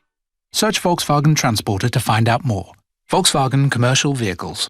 Working with you. Business users only, excluding VAT at 20%. Over 36 months. £717 initial rental. T's and C's apply. No ownership. Until the 30th of September 2018. Volkswagen Finance. It's back to uni in the middle of Lidl. Get a pair of Silent Night pillows, just $5.99. Silent Night duvets from only $9.99. And Russell Hobbs appliances, just $14.99 each. All that for only... you do the maths. From Sunday the 9th of September. Lidl. Big on quality, little on price. Subject to availability, selected stores, excludes NI. So much confusion. This deal or that deal. Why can't renewals be simple? It does sound like a bargain. What if you're being ripped off? Confused.com guaranteed to beat your renewal quote, helping you rise above the clamour of comparison sites. It's that easy. Beat your renewal quote guarantee, or you'll get the difference in an extra £20. Don't be confused. Be confused.com. Full T's and C's online. Single annual policies only. Air France. La France is in the air. With our new Oh La La deals, you don't just have to imagine. You can land in Johannesburg and set off on safari, surf the waves of Costa Rica, or discover Tokyo's tea houses. Oh la la, c'est magnifique. You can afford to let your imagination fly far, far away. Air France. La France is in the air. Book your flights via Paris from London by Monday 17th of September at airfrance.co.uk. This is the Survivalist Network. I told you it was coming. Britain is in the fourth throes of a zombie outbreak. If you do not have an impregnable vehicle, you can still access a Toyota Hilux Invincible. Pre-contagion, it was £296 per month plus initial rental. For the good of future generations, friends at your local Toyota Hilux Centre are maintaining that deal. Heed, hurry, haul. You'll be fine. Hilux Invincible available on personal contract hire at £296 per month for 36 months with an initial rental of £2,664 when financed through Toyota Financial Services by 30th September 2018. You will not own the vehicle. Subject to status to over 18s. Indemnities may be required. Conditions apply. Toyota Financial Services. The Nigel Farage Show on LBC. Well, American politics is never-ending drama at the moment. I guess with Donald Trump there, it was always going to be interesting. But when you get somebody from inside his own administration writing, saying they're stopping him from doing things, they're acting as the resistance, and then the witch hunt kicks off. And interestingly, one of the words that was used in the article was lodestar, and people found immediately, this is a word that Mike Pence, the Vice President, uses regularly. So all fingers point at the Vice President, and he has given a big interview to CBS and a very strong denial that he's acting in a Machiavellian way to bring down the President. Obama, for the first time really since Trump's been elected, comes and speaks out very strongly against him. What is going on, folks, and we're not talking about it in this country at all at the moment, but we will be, is that in about 60 days' time, there are going to be the mid-term elections in America. So let's have a little look at those. Let's find out what's happening and why those next 60 days are so crucial. Helping me with this is Dr. Tom Packer, specialist in American politics at the University of Durham. Tom, good morning to you. Good morning, Nigel. So please explain, because no one's heard this talked about anywhere, please explain to everybody what the midterms are. The midterms are the elections for Congress, the US's equivalent of Parliament. The House of Representatives, which is half of Parliament, and a third of the Senate are up every 2 years. So they have elections every 2 years for Congress. And Congress is just as powerful as the president, if not much more so. And so it matters a great deal. If the Republicans lose Congress, Trump has much less ability to achieve anything.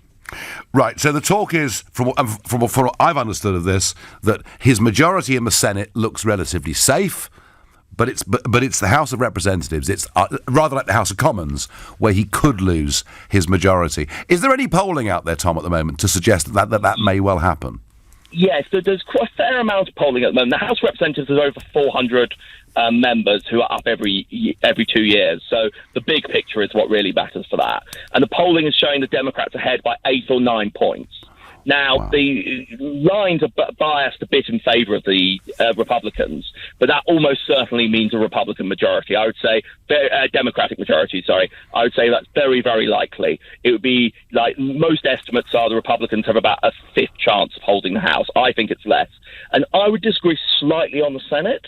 I think most people, including me, would say the Republicans would probably keep it, but there is a real chance they could lose the Senate. Most of the Senate seats up are in very Republican areas of the country, but there are a few that aren't. So it's quite easy to imagine the Democrats just winning the Senate. Okay. But everything has to go right for them and wrong for the Republicans in the 6 or 7 close races that's going on. But either way, if he does lose the House of Representatives, I mean, there is talk of this word impeachment, isn't there? That impeachment proceedings would begin. And again, this is a word that people read, they hear talked about, and nobody really understands. Tell us how the impeachment process works, please. So it's actually taken from the British system. We just haven't used it for hundreds of years. The way it works is if a majority of the House of Representatives impeaches any office holder, including the president, which is what people are talking about this time, it then goes to the Senate, and 2/3 of the Senate have to vote to get rid of him. So if the Democrats win the House, if they decide Donald Trump is dodgy or whatever reason they want, they can impeach him quite easily, but they can't necessarily remove him from office. So lots of your listeners probably remember with President Clinton, he was impeached, but then only half the Senate voted to remove him, and you needed 2/3, so there were 16 votes short.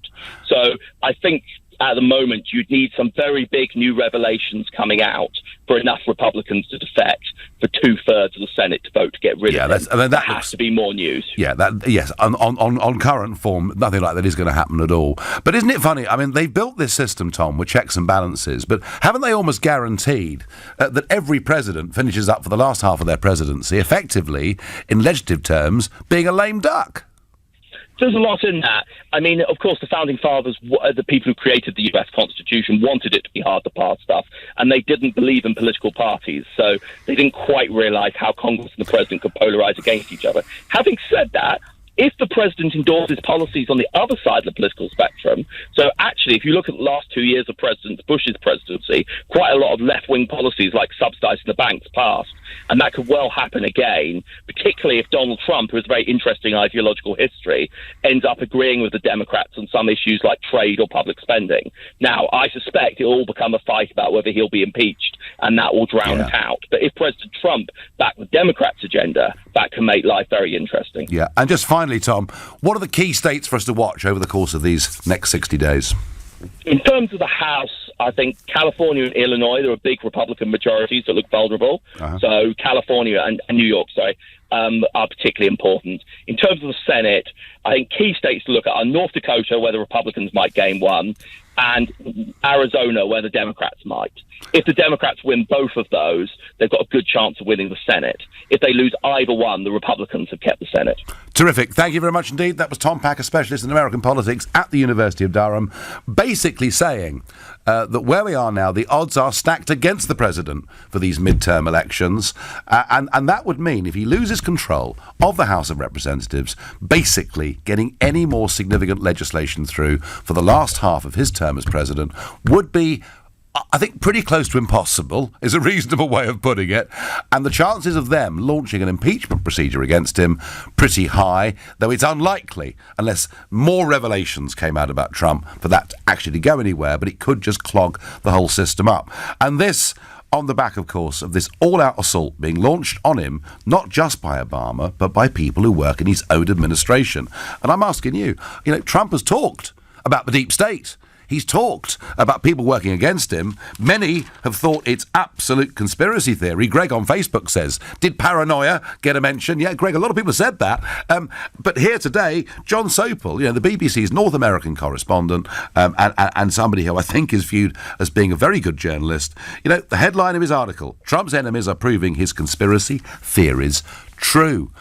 Maybe you think actually there are times when it is the job of the civil service to stop governments from doing things. My feeling is, if they've been elected on a ticket and a promise to the electorate, they should be allowed to carry it out. Not to do so undermines the democratic process. Lots of your messages coming in. Paul from Greenwich says, Nigel, I voted for Brexit because I feel it is wrong for unelected European politicians to make our rules and laws. It is also wrong that unelected civil servants are making our policies. Yes, Paul, and we could add, trying to slow down the whole Brexit process. Really good to hear wise words from a decent politician like Obama. Trump, by comparison, is a worm. I suspect he has few friends left. He will be gone soon. I don't think he'll be gone soon, Simon, at all. But he may, after November, be in a much more difficult position in Washington, D.C. Let's go to Joe, a new caller to the show from Edgware. Good morning, Joe. Good morning, Nigel. Right, so what do you make of the New York Times article and what his own staff are doing and saying about Trump? Well, that's kind of my point. In the last sort of half an hour, whatever, you and some other callers have been saying it's the deep state working against him to frustrate his policies. It's the deep state working against Brexit to slow it down and go against the will of the people. It's not the deep state. The man who wrote, the person, I should say, who wrote the article himself said specifically, this is not someone from the deep state. This is someone from Trump's own administration who chances are he himself has appointed.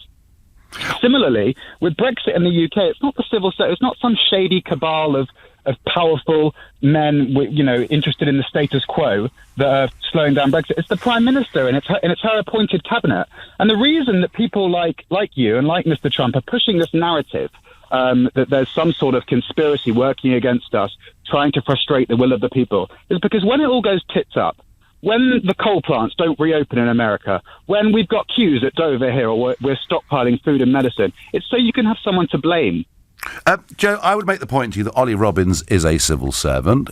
He clearly has won the power game going on for whose vision of Brexit was to win, and that directly has led to the resignation of Boris Johnson, David Davis and some other more junior You think it was primarily ministers. Ollie Robbins and not Theresa May and her other Remainer I think Theresa May chose their influence over the influence of David Davis, and I would guess Theresa May, the democratically elected Prime Minister, made the decision, not a mysterious cabal of civil servants. Is that what you're saying? I think Theresa May was pushed in that direction, yes, and I think it's very interesting if you look at what Theresa May said at the Lancaster House speech, and you then look, as we go on through the Florence speech and ultimately to the Chequers deal, you see a very, very big change in her position, and I think it's likely that the influences of the officials who are with her and around her all day, and probably for half the night, given the hours that job is, have had a significant influence. Yeah, I do actually, Joe, genuinely.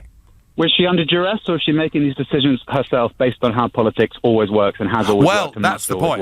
Well, that is the point, Joe, and it may well be that actually this is just the way things have always worked. But there is a feeling there is a feeling... Elected officials take advice from their self-appointed advisors. Well, who's in charge? Is that what we're rallying against here? I think what we're asking here... I think what we're asking here is when voters vote for fundamental change, as they did in both the USA and the UK, is it not the job of the civil service to accept that that's the direction of travel for the duration of the term in terms of America, and a change of direction here? And I feel they're not doing that. What say you? The job of the civil service is I mean, are we talking about the UK here or the United States? Well, I think we're talking about both. I mean, primarily the United States, you know. But, I mean, ultimately, you know, advisors advise and ministers decide. That's the way it should be. That was the way Mrs. Thatcher ran her government. That's the way it is.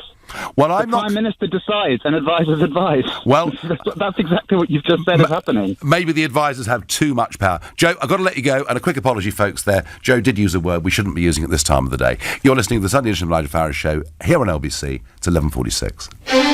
Coming up at 12 on LBC, Majid Nawaz. Rather than gossiping about politicians' personal sex lives, isn't it more important to discuss what they actually stand for? If so, what does Boris Johnson actually believe?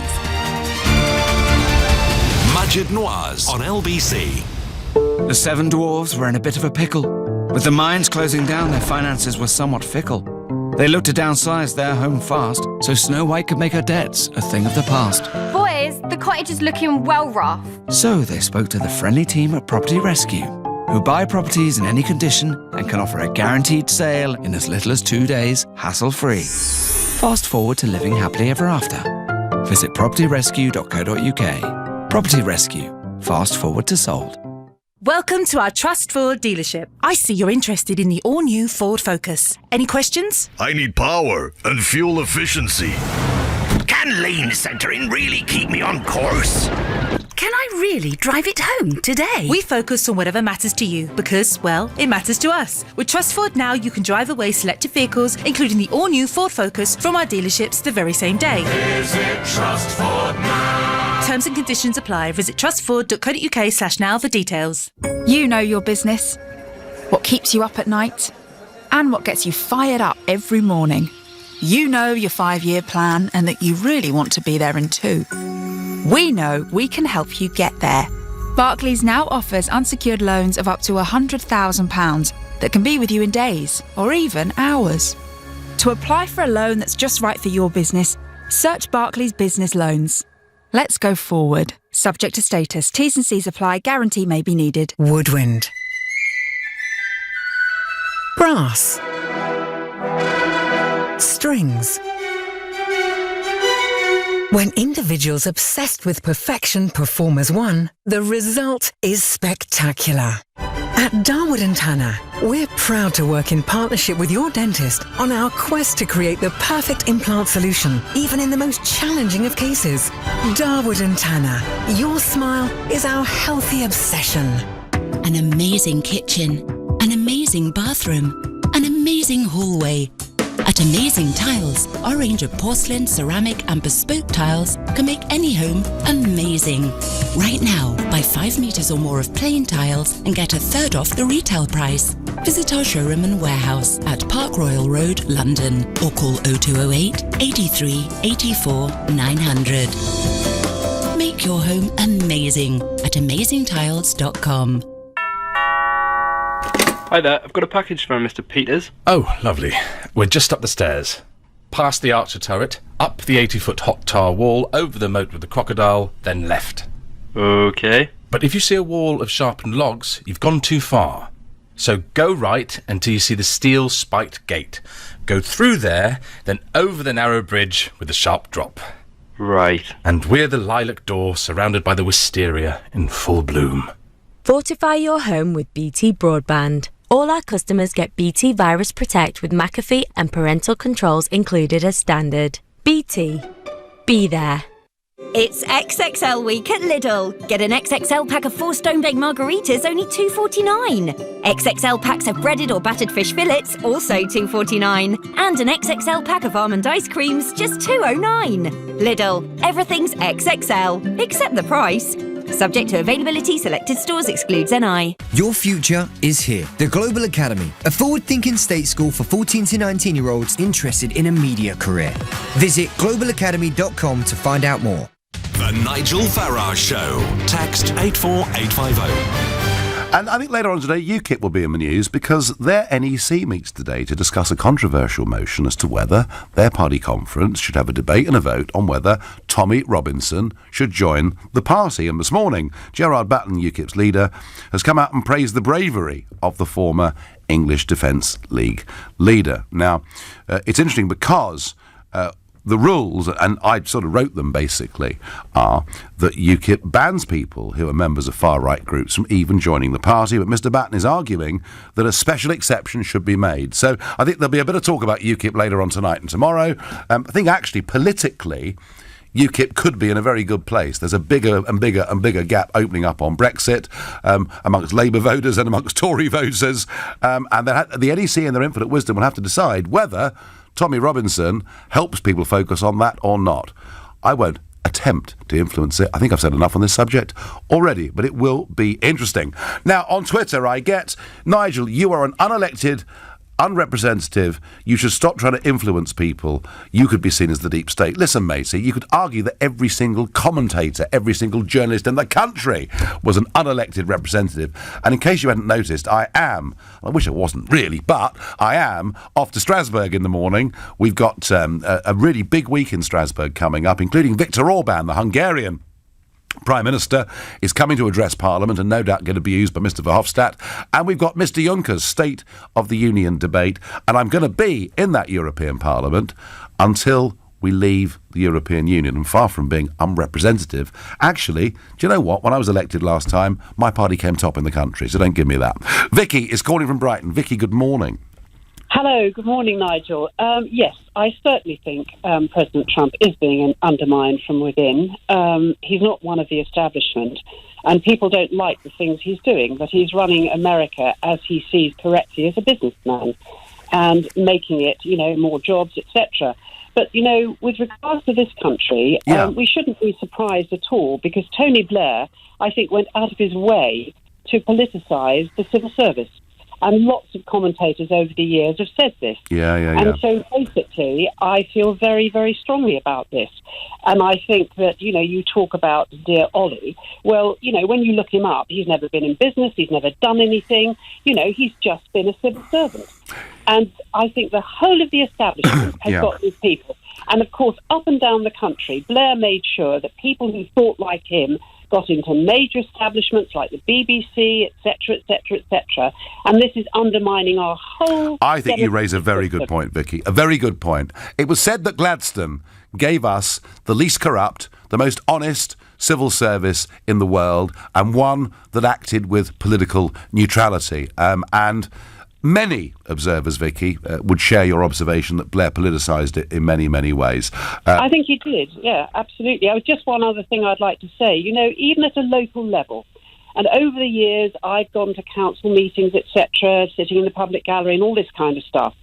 It is absolutely correct that local councillors should have to declare any interest that they have, whether it's shareholdings or local companies or whatever, so that they are not biased and they have to stand away from making decisions. However, that does not apply to council officers, and I think it's completely and utterly wrong, because I've been to enough meetings in the public gallery and sat there and seen people nudge kind of stick your hand up now kind of effort. Yeah. And, the officers have given a recommendation and whatever. Well, how do we know? Do we know they're not biased in some way from a personal point of view?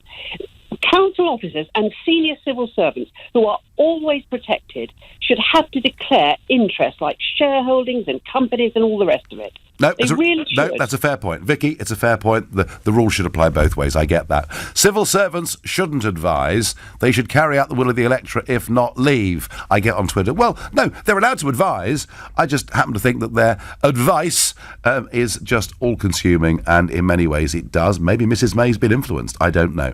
I'm a civil servant, and I voted out. I think Trump is great, says Dave from Dorset. OK, well, of course, there are some. Nigel, and I've done that one. One irrefutable fact there has always been a shadow government. Presidents and prime ministers are mere puppets with the real decisions taking place behind the scenes from unelected officials. Well, I think a lot of us feel that. It may well be that what is happening to Trump is actually not that exceptional. Maybe it happens all the time. Maybe the administration says, well, the president's got this bee in his bonnet at the moment, but you know what? If we shuffle those papers to the back of the pack, give him a real problem to look at, maybe by tomorrow he'll have forgotten about it. Maybe this is how government actually works.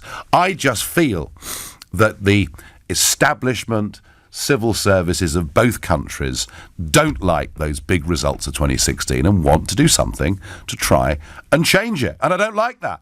Annie is a new caller from Carnforth in Lancashire. Good morning, Annie. Oh, good morning. Well, I feel it's quite a good thing if you've got civil service servants who have the courage on occasions to try and frustrate a leader from doing something completely insane. And I think Trump is quite a long way down the road to being an elected dictator.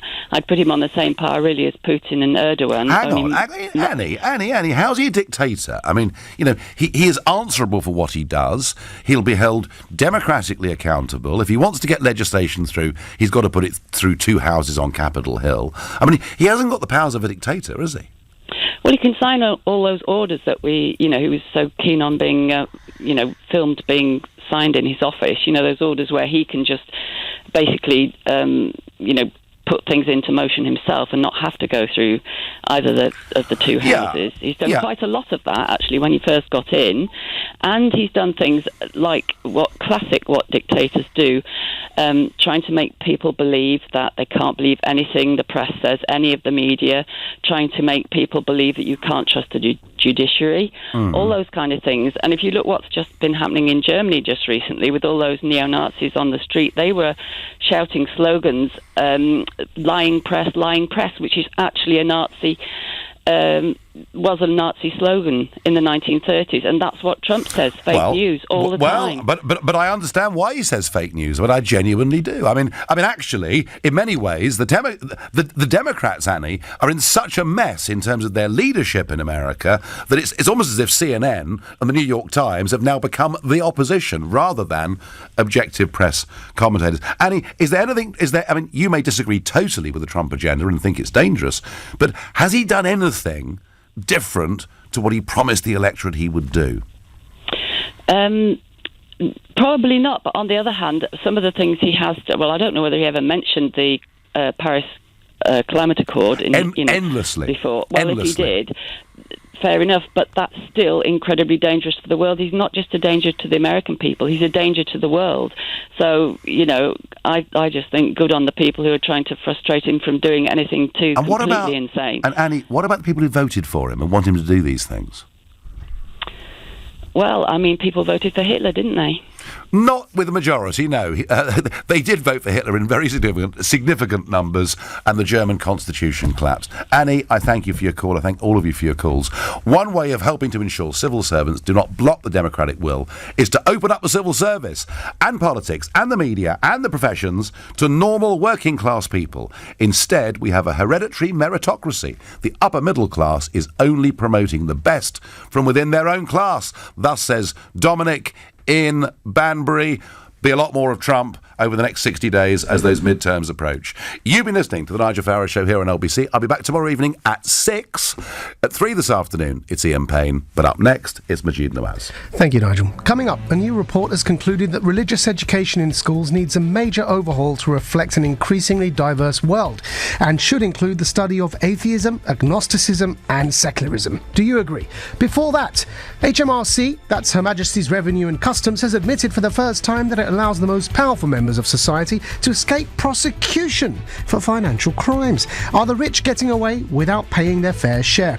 But first, a 4,000-page dossier on Boris Johnson's sex life is being recirculated in an apparent effort to prevent him from becoming Prime Minister. But rather than gossiping about politicians' personal lives, isn't it more important to discuss what they actually stand for? If so, what does Boris Johnson actually believe, if anything?